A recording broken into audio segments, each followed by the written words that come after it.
हमारे सौरमंडल के बाहर से आया एक ऐसा मेहमान जिसने दुनिया भर के साइंटिस्ट को हैरान करके रख दिया। ये एक ऐसा कॉमेट है जिसके हमारे सौरमंडल में प्रवेश करते ही वैज्ञानिकों ने अपने कान खड़े कर लिए। मगर हमारे सोलर सिस्टम में इसके जैसे हजारों कॉमेट पहले से ही मौजूद है, तो इस कॉमेट में ऐसी क्या खास बात है। तो चलिए जानते हैं आज की इस वीडियो में कि 3i एटलस को लेकर दुनिया भर के लोग इतने ज्यादा परेशान क्यों हैं। सबसे पहले तो हम ये समझते हैं कि एक कॉमेट होता क्या है। एक कॉमेट या उल्का पिंड हमारे सौरमंडल में घूमने वाला एक ऐसा ऑब्जेक्ट है जो मेनली मेटेलिक सब्सटेंस का बना हुआ एक बहुत बड़ा पत्थर होता है। इसका आकार कुछ मीटर से लेकर कई किलोमीटर तक हो सकता है। इसकी एक खास बात यह होती है कि जब यह हमारे सूरज के करीब से होकर गुजरता है तो इसमें मौजूद लिक्विड्स सूरज की गर्मी से इवापोरेट हो जाते हैं और अपने पीछे एक टेल बनाते हुए गुजरती है, जिसे हम खुले आकाश में भी देख सकते हैं। ये कॉमेट काफी ज्यादा चमकदार होते हैं और ये लाइट को भी इमिट करते हैं। मगर 3i एटलस के केस में सब कुछ उल्टा हो रहा है और यही बात दुनिया भर के वैज्ञानिकों को हैरान कर रही है। जनरली कोई भी कॉमेट इलिप्टिकल पाथ में ट्रेवल करती है और सूरज के करीब या सूरज के दूर जाने पर सूरज के ग्रेविटेशनल पुल के वजह से इसकी स्पीड में भी चेंजेस आती है। मगर 3i एटलस एक खास फिक्स्ड स्पीड से ही ट्रेवल कर रही है।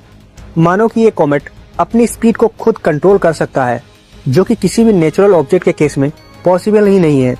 इसलिए कई लोग इसे एक एलियन शिप भी बता रहे हैं। चूंकि ये हमारे सौरमंडल के बाहर से आया है, इसलिए कई साइंटिस्ट का ये भी मानना है कि ये बाहरी सभ्यता के द्वारा भेजा गया एक यान है, जो कि हमारे सौरमंडल को स्टडी करने के लिए भेजा गया है।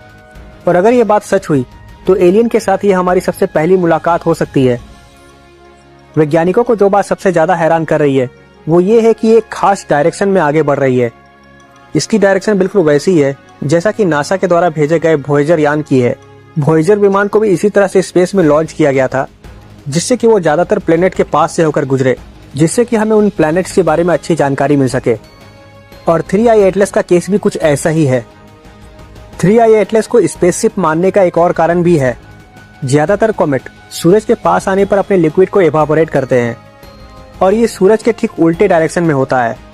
मगर 3i एटलस के केस में जब ये कॉमेट जुपिटर के पास से गुजर रहा था, उसी समय से इसमें एक टेल दिखाई पड़ रही थी, जबकि जुपिटर के आसपास का टेम्परेचर बहुत ही कम है और वहां पर कोई भी लिक्विड इवापोरेट नहीं कर सकता।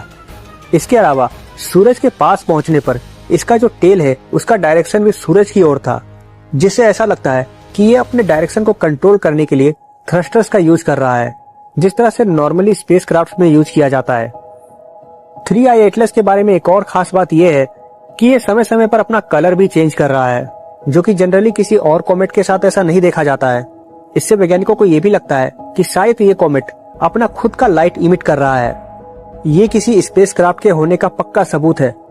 इसके अलावा ये निकेल जैसे हैवी मेटल से बना हुआ है और अगर आप भी स्पेस में कहीं ट्रेवल करना चाहते हो तो आप भी किसी हैवी मेटल से ही अपना स्पेसशिप तैयार करोगे।